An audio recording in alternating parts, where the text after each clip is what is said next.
We can play rough. Let's get ready to rumble!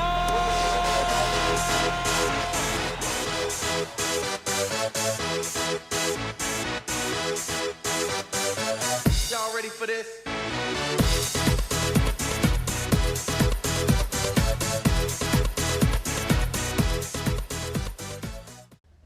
Gosia can be called a lot of things, but in her own mind she was always a hiker. She took pride in relentlessly discovering the world on her own 2 feet. She wasn't the fastest or best prepared, but she had a truly unbroken spirit. And Gosia the hiker thought El Teide is like any other mountain. Tall, cold and windy, but totally manageable when approached step by step. So she strapped on her 15 kilos backpack and hitchhiked to the town of Ala Rotova. She completed the weight on her back with 4 liters of water. Eating lunch on the town square, she intently looked into the snowy slope of El Teide as if trying to win a staring contest. Her fuel was a timeless classic, bread and hummus. The ride to the national park was magnificent. Ascending quickly in the car, she could feel the air growing cooler. The beautiful panorama of Brussels shining between thick pine trunks. She thanked the 3 Hungarians, Kosonam, for the lift and left them in the parking below the cable car station, silently snorting with disapproval at the easy way to go up the volcano. Tourists. Gosia set off in the opposite direction, intending to spend the night at the mountain's feet and rise before the sun, starting the hike early in the morning. She wanted to sneak onto the peak and come back down just as the sun was about to set. Easy. Responsible as she is, she found a discreet spot close to the trail. She put up the tent, cooked some food, even did a bit of stretching, and went to bed early. She woke up at 10 p.m. to a freezing breeze blowing right through her sleeping bag. One by one, she put all her clothes on and pulled the sleeping bag so tight she could barely stick out her nose. Still, she was cold.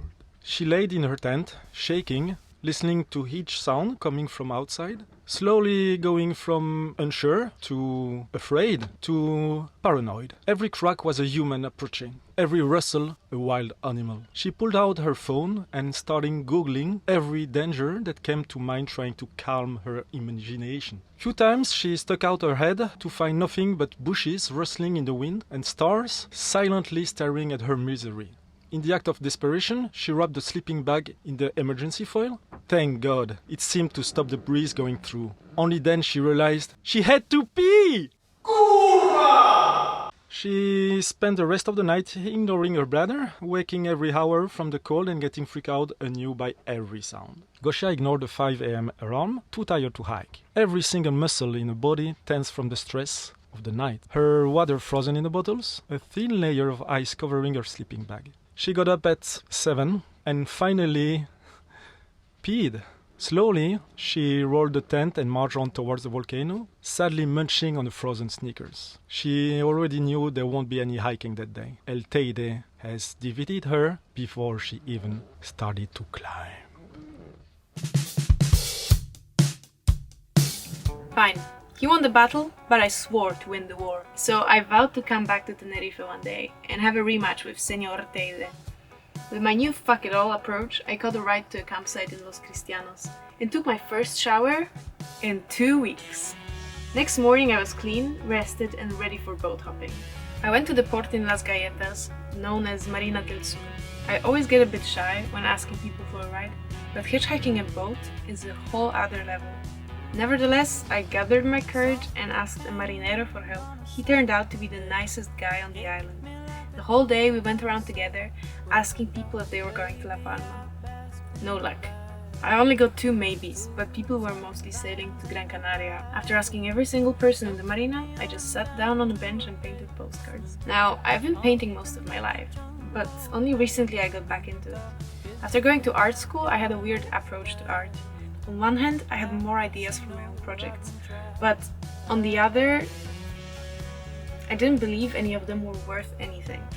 Andy was the one who inspired me to start painting again, just for the fun of it. And fuck, it really was fun. And turns out people quite liked my postcards. Just like that, I made €7. My Polish raider discovered a new crew in the marina. I ran up to one of the guys asking them if they were going to La Palma. He said La Gomera, but they were considering taking me. And at that point, I figured it's one island closer, so why not? I helped them carry the groceries and crossed my fingers, hoping they say yes.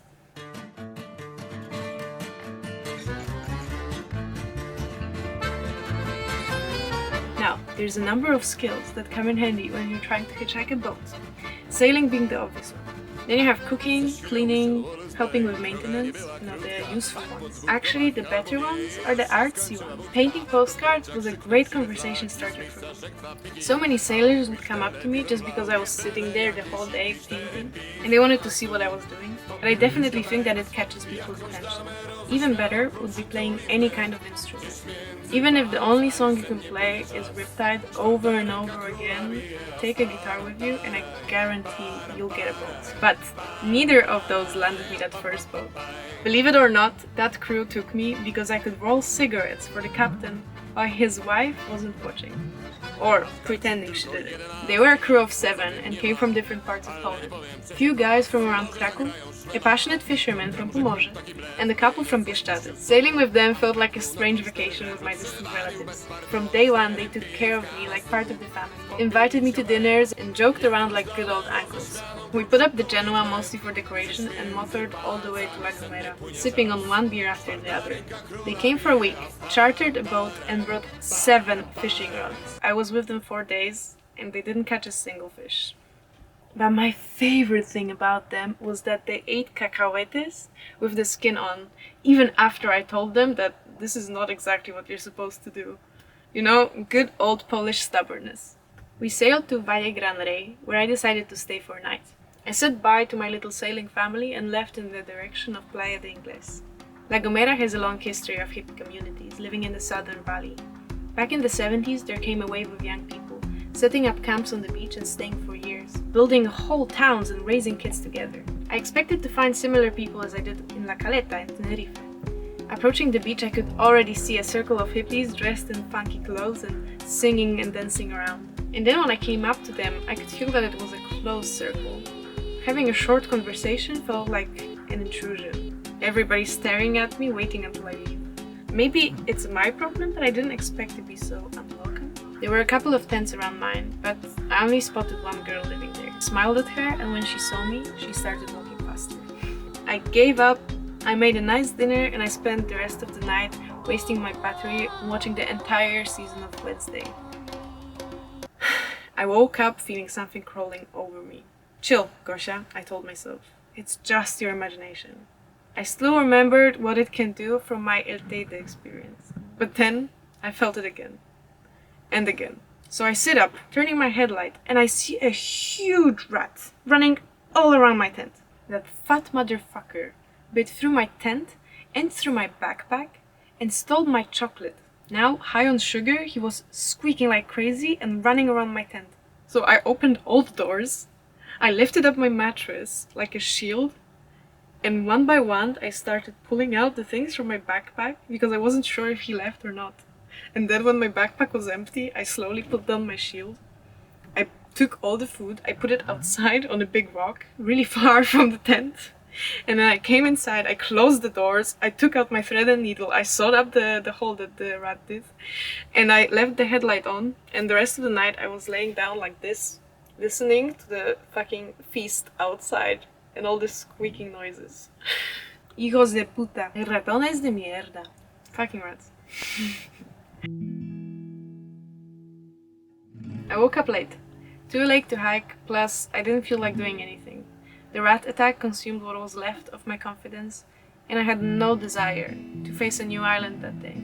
Resigned, I decided to stay on the beach for another night, and spend the day putting my thoughts in order. I tried writing them down, but that only made it worse. Seeing how banal, how ordinary all my worries looked on paper, I started feeling disgusted with myself.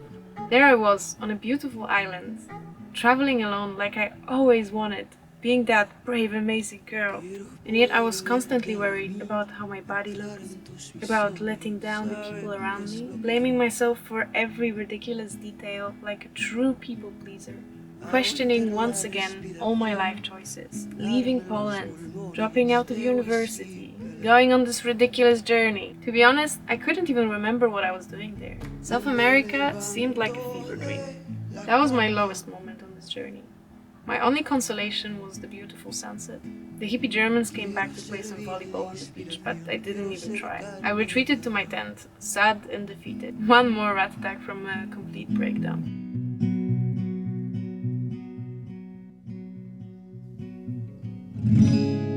Por las noches la policía.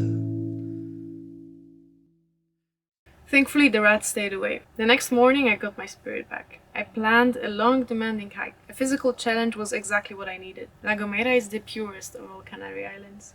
It's the only one where you can find primordial forests, in Parque Nacional de Garajone. And it's the only one where people still use the old whistle language of Guanchos, the native Canarios. The forest was truly the most impressive part of Gomera's nature. 1/3 of it was lost in wildfire a few years ago. But among the blackened trunks, I could already see the green moss recovering. Light shining softly between dense branches, covering the road like a live tunnel.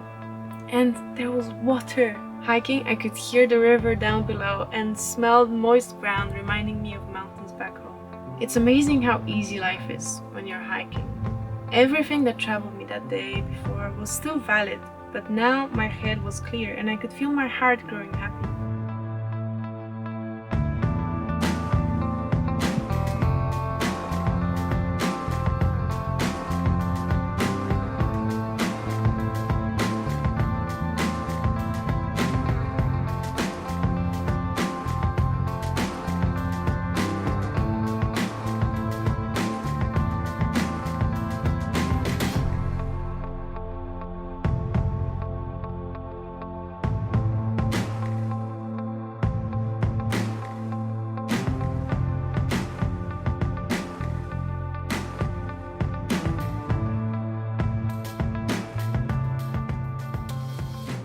Traveling alone is a series of ups and downs.